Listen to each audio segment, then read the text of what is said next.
Assalamualaikum warahmatullahi wabarakatuh. Salam sejahtera, selamat datang di Koki MP, Komunitas Kajian Ilmu Manajemen Pendidikan, yang dibina oleh Bapak Amril Muhammad selaku dosen Prodi Manajemen Pendidikan Universitas Negeri Jakarta. Perkenalkan, nama saya Dia Hamalia, mahasiswa Prodi MP UNJ Angkatan 2019. Pada video kali ini, saya akan menyampaikan materi tes hasil belajar bentuk objektif yang bersumber dari buku evaluasi pembelajaran.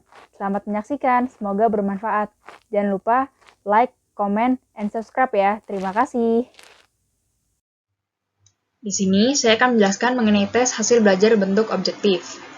Nah, apa sih pengertian dari tes hasil belajar bentuk objektif ini? Tes objektif atau juga disebut dengan objektif karena cara pemeriksaannya yang seragam terhadap semua murid yang mengikuti sebuah tes. Tes objektif ini juga dikenal dengan istilah tes jawaban pendek dan salah satu tes hasil belajar yang terdiri dari butir-butir soal atau items yang dapat dijawab oleh tester dengan jalan memilih salah satu atau lebih. Di antara beberapa kemungkinan jawaban yang telah dipasangkan ini pada masing-masing items atau dengan jalan menuliskan jawabannya berupa kata-kata atau simbol-simbol tertentu pada tempat-tempat yang disediakan untuk masing-masing butir yang bersangkutan. Di sini terdapat beberapa jenis tes bentuk objektif, misalnya bentuk melengkapi, pilihan ganda, menjodohkan, bentuk pilihan benar atau salah, dan lebih jelasnya diuraikan sebagai berikut. Yang pertama ada melengkapi atau completion test. Nah, completion test adalah dikenal dengan istilah melengkapi atau menyempurnakan. Salah satu jenis objektif ini yang hampir mirip sekali dengan tes objektif fill-in. Letak perbedaannya ialah pada tes objektif ini, bentuk fill-in bahan yang dites itu merupakan satu kesatuan, sedangkan pada tes objektif, bentuk completion test tidak harus demikian. Di sini kita dapat melihat contoh dari completion test tersebut.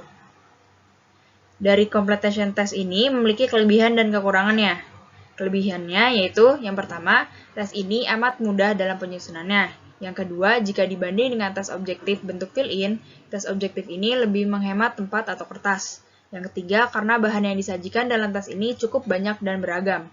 Kekurangan dalam completion test ini adalah, yang pertama, umumnya tester cenderung menggunakan tes model ini untuk mengungkapkan daya ingat atau aspek hafalannya saja.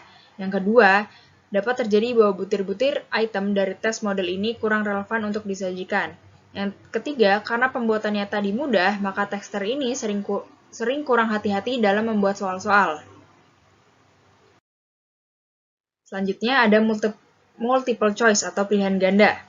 Nah, tes multiple choice ini adalah tes pilihan ganda merupakan tes objektif di mana masing-masing tes disediakan lebih dari kemungkinan jawaban dan hanya satu dari pilihan-pilihan tersebut yang benar atau yang paling benar. Di sini, saya berikan contoh mengenai multiple choice ini. Selanjutnya, ada tes objektif bentuk matching atau menjodohkan. Tes bentuk ini sering dikenal dengan istilah tes menjodohkan, tes mencari pandangan, tes menyesuaikan, tes mencocokkan.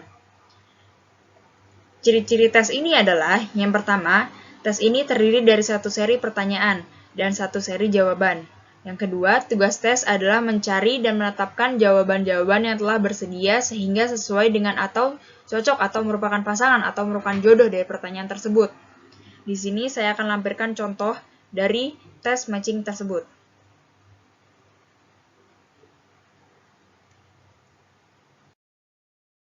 Yang keempat ada fill-in atau isian. Tes objektif bentuk fill-in ini biasanya berbentuk cerita atau karangan.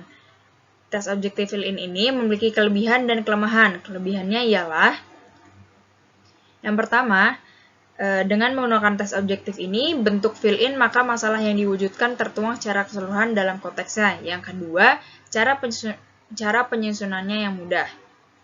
Adapun kekurangannya yaitu, yang pertama, tes objektif fill-in ini cenderung lebih banyak mengungkapkan aspek pengetahuan atau pengenalannya saja.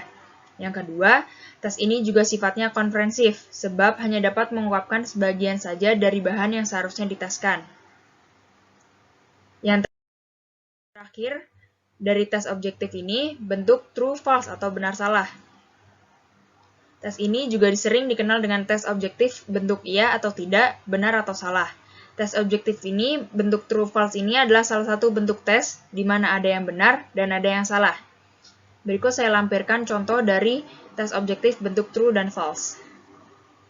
Kelebihan dan kekurangan tes true false ini adalah yang pertama pembuatannya mudah, yang kedua dapat mencakup bahan pelajaran yang luas, yang ketiga tidak terlalu banyak memakan kertas, dan yang terakhir adalah bagi tester cara mengerjakannya mudah. Dan adapun kekurangannya yaitu tes objektif ini bentuk true false ini membuka peluang bagi tester untuk berspekulasi dalam memberikan jawaban. Yang kedua sifatnya awal terbatas, dalam arti bahwa tes tersebut hanya dapat mengungkapkan daya ingat dan pergerakan kembali saja. Yang ketiga, dapat terjadi bahwa butir-butir soal tes objektif ini, jenis ini tidak dapat dijawab dengan dua kemungkinan saja, yakni benar atau salah. Sekian pemaparan dari saya, kurang lebihnya mohon maaf. Wassalamualaikum warahmatullahi wabarakatuh.